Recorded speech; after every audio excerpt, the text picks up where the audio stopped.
books he's never read. He was a child. Music from The Sacred Veil by Eric Whitacre, who there conducted the Los Angeles Master Chorale on that brand new release from Signum Classics.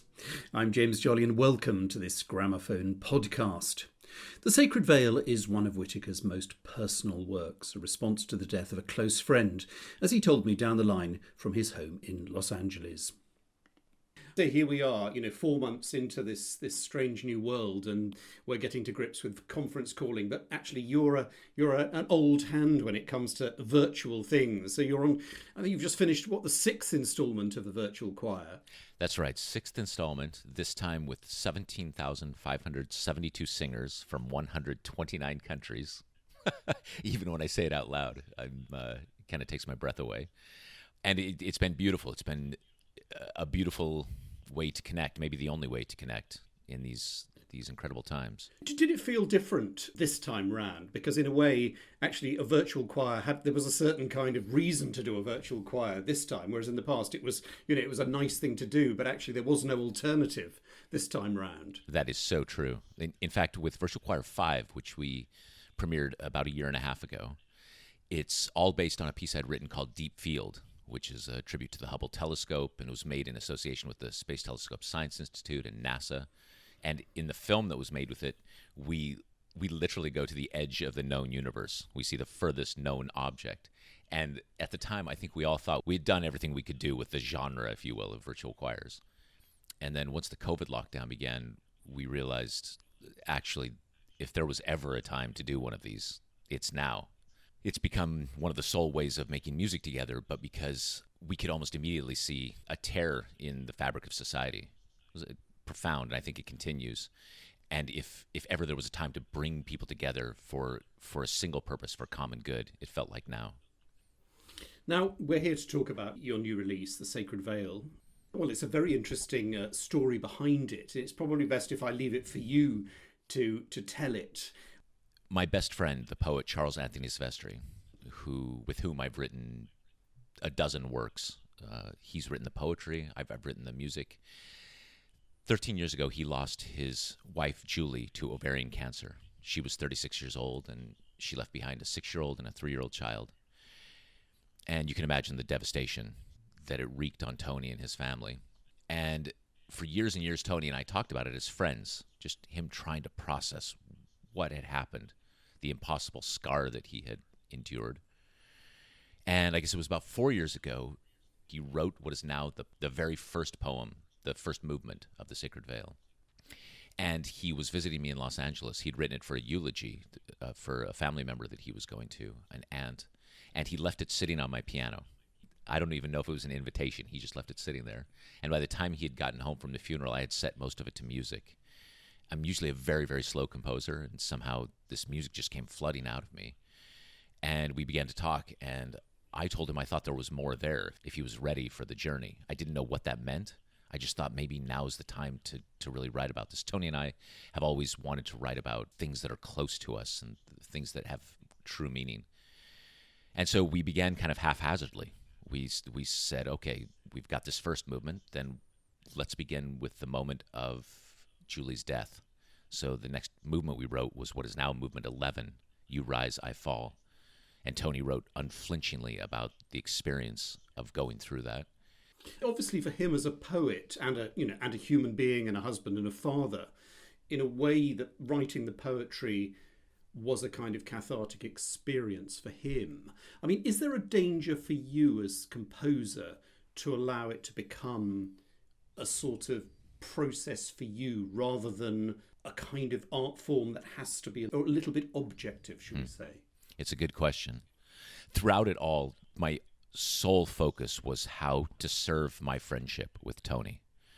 In some ways, it's the only thing I knew to do to help. And he and I had lots and lots of conversations. Exactly what you were talking about is, what are we making and why are we doing this and what is the impact and what is the effect? And the touchstone that we kept coming back to, our North Star always was, is it honest? Did it happen?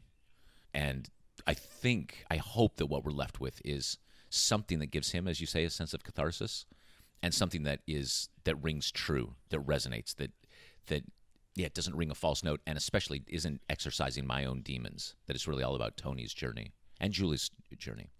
It must be difficult, I would have thought, for quite a lot of performers actually to sing it, because people dying of cancer tragically young is something that, you know, happens to many, many people. Were you conscious of having created this work and thinking, actually, that's going to be a really tough call for quite a few people doing it? You know, I'm embarrassed to say that I knew, of course, that just singing the piece would be difficult for people. I had a sense of that, only because of the intimacy of it, and because of especially the power of some of Julie's words.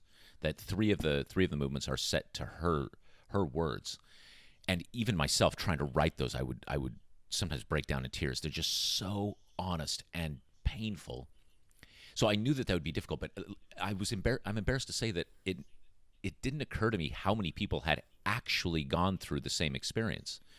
That not just grief and losing a loved one, but the exact same cancer. That now we've done, I don't know, 5 or 6 performances, and afterwards people come up from the audience and say, I recognized my own diagnosis in the text. I recognize the brand of chemo that you're talking about. That, as it turns out, lots and lots and lots of people have suffered through cancer specifically. And that somehow I hadn't thought about or wasn't prepared for. I mean, I'm sure there are some people who listen to the work and attempted, because you've got the word sacred in the title, the sacred veil, to see it as a kind of religious work and possibly even a requiem. But I mean, I personally don't see that myself. But I'm sure that you must have heard people saying that. I have heard that, and you know, I'm not a religious person. I'm not Christian, and some of my favorite music are requiems, the Duraflé, the Fauré, the Mozart. But I've always found the requiem text itself to be quite distant. It's not only that it's liturgical and formal, but it rarely talks about the very human experience of death and loss. It rarely even addresses that. And what Tony and I were doing from the beginning was just a completely unvarnished look. Here is what happens. And so in that way, I see it almost as an anti-requiem, that it's humanist as possible. At least that was my goal always, was to constantly go back to what is it to be a person experiencing this? What is the human toll that this takes? I guess the closest one sort of would probably say is the Brahms German Requiem, which he conceived as a human requiem. That's right. And then or maybe even the War Requiem with Britain, where you have, you know, some of those Wilfred Owen poems that are just right at the bone, that there's no hiding what he's talking about. Yeah, so maybe that's a closer thing.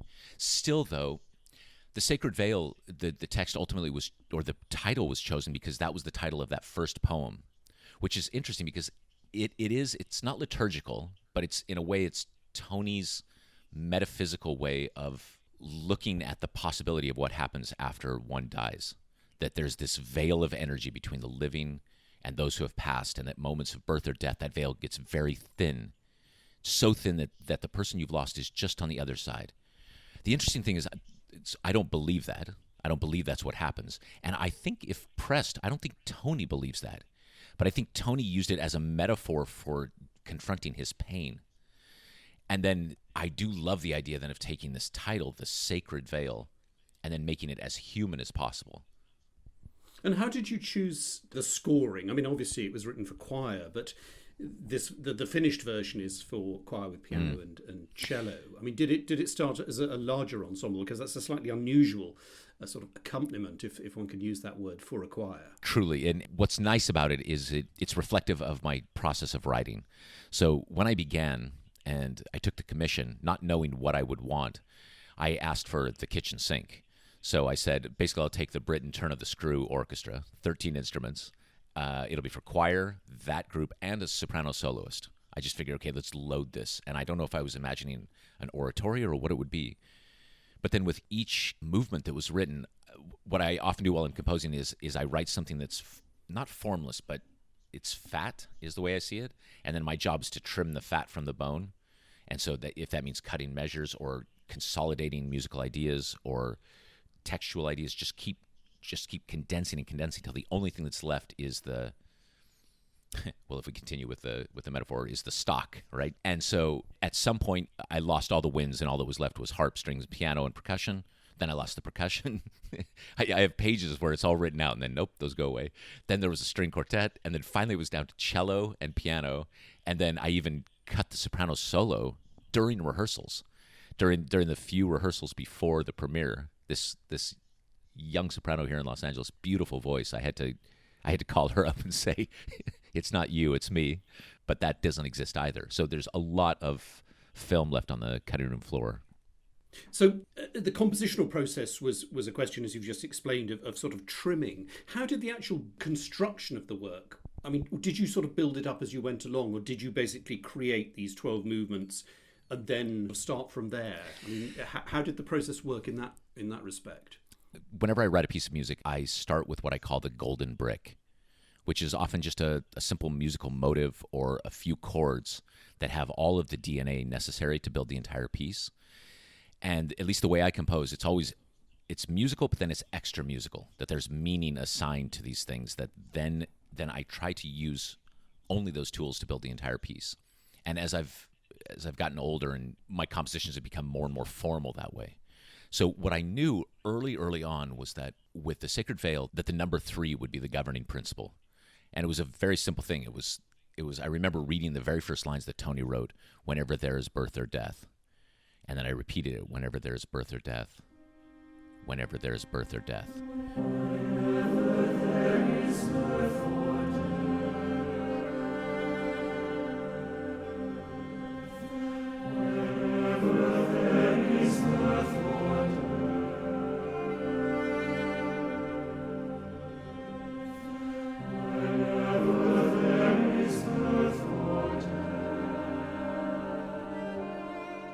And the 3 times repetition, it has a liturgical impact, I think, in the word part of my mind, in that by repeating it 3 times, you establish a pattern and you end the pattern. It's an island unto itself. It sort of ceases forward momentum and gives you just a chance to meditate on the idea before you go forward.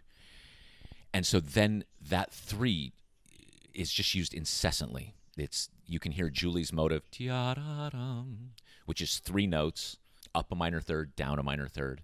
The movements, almost all, I chose middle C as the Sacred Veil note, as the veil note.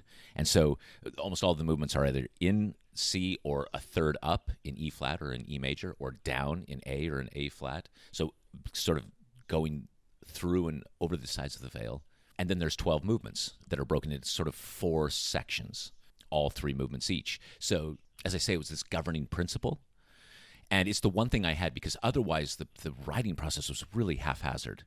As I said, we started with movement 11. Let's just go for the moment of Julie's death and how that felt. Then let's talk about the moment that you first knew you were in love.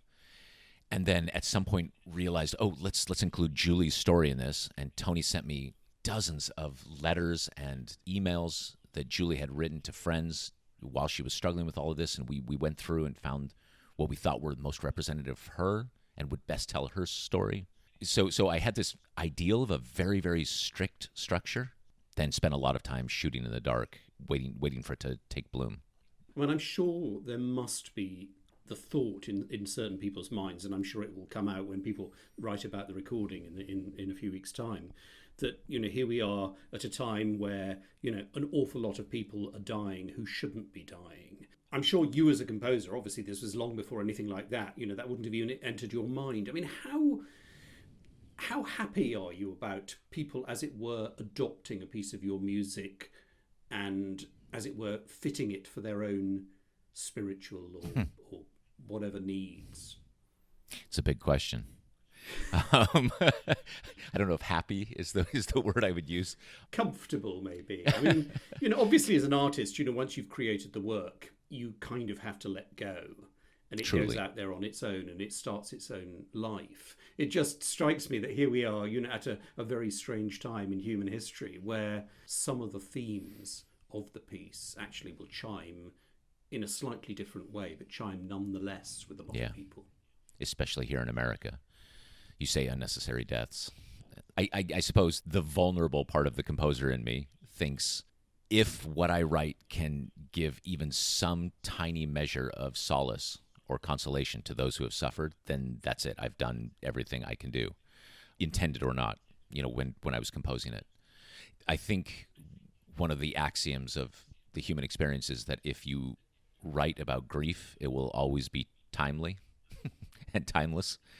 This is as human beings, this is what we do. We have to suffer and we have to grieve. And so any music that addresses that head on, I think will always be timely, unfortunately. Or fortunately, I suppose. It's an odd thing for me to see it evolve even over the period of time of the piece being released. That I've always found that the best works of art, and I'm not saying this is the best work of art, but I certainly aspire to making great works of art, are those that are hyper-specific. It's one thing to talk about daddy issues, but it's another thing to talk about a Danish prince trapped in a castle with the ghost of his father, right? The more specific you can be, the more the message resonates with the listener, I find, even if they're not Danish and even if they don't live in a castle, right?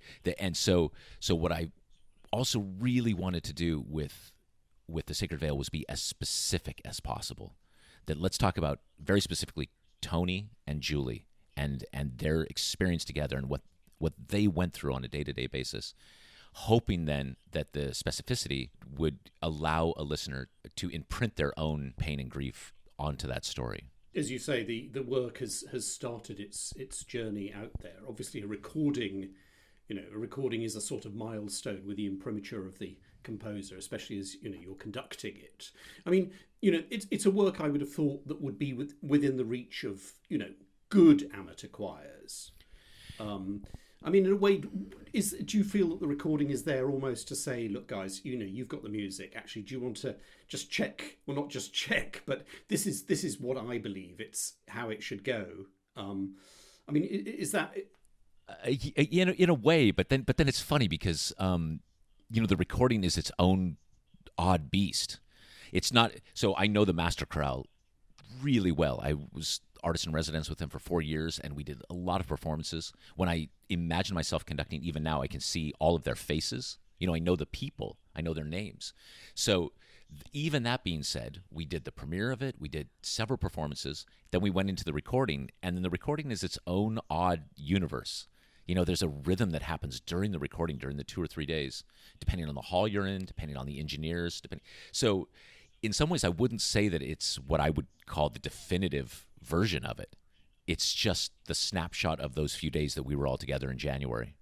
And I only know this now from experience after years and years of having made a recording, listened to it at the moment and thought, that is the way this goes. It's a record for all time. And then inevitably I get 20 years older and think, it was too fast. I just took it too fast. But you must also, sort of the opposite of that, you must suddenly, somebody says, oh, by the way, we've recorded such and such a piece of yours, and you hear it, and either you think, actually, wow, that is really what I thought, or, goodness me, that's nothing like what I thought, but actually, I really like that. Yes, the latter happens rarer than the first one. The first one, and I'm not picky about this, I'm humbled every time somebody performs one of my pieces at any level of performance. But I know now if somebody sends me a recording of Lux Aurumque, for instance, I don't even have to listen to it. I can just look at how long the recording is and I can know whether or not I'm going to like it. Do you know what I mean? And almost down to the second. There's I just know now how I like that piece to unfold. However, there have been times in my life where a conductor has done something different than what I'd imagined, and different even than the way that I would conduct it. But it's got its own internal logic. It's got a deeper logic that resonates throughout the entire performance of that piece that turns me around on it. And I realize, oh, actually, that's pretty brilliant. And in fact, they're making the piece sparkle in a way that I didn't intend. And in a few rare cases, I've actually then taken that on myself. That now going forward, I'll perform it the way they did and not the way I originally intended. And has the work been performed yet by other groups without you in charge, or is it still sort of early days for that? No, so far I've been at the helm of every performance. But as you say, I conducted the Master Chorale, which of course is a professional choir, but then several amateur choirs working through it. And that's a beautiful experience, because the amateur choirs, for instance, I did one here with Cal State Long Beach, here just south of Los Angeles. And the students spent months on the piece. They sang it from memory, and they learned it at the molecular level. And that was incredibly gratifying for me to see that actually it could withstand that kind of microscope from an amateur choir. There's a commitment that amateur choirs and only amateur choirs can bring to a performance, because they spend so much time and so much soul on the piece. And then seeing it come to life in their bodies, then I thought, okay, then this might be the kind of piece that, as you say, then amateur choirs could perform when we're finally back to performing.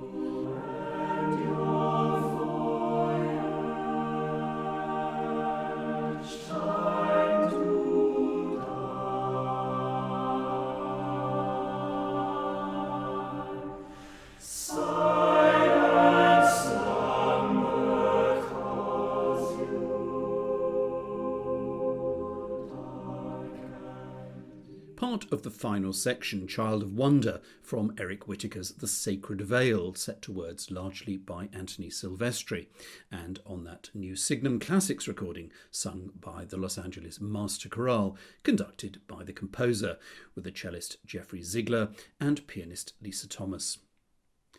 Gramophone podcasts are free, but if you enjoy them, then a really great way to support our work is to take out a subscription to Gramophone magazine, which is packed full of expert reviews and in-depth articles about the latest classical music releases every month. And if you head over to gramophone.co.uk/subscribe and enter the code podcast20 in the checkout, you can even get a 20% discount off any subscription package. We really value your support, and do look out for another Gramophone podcast very soon. Very soon.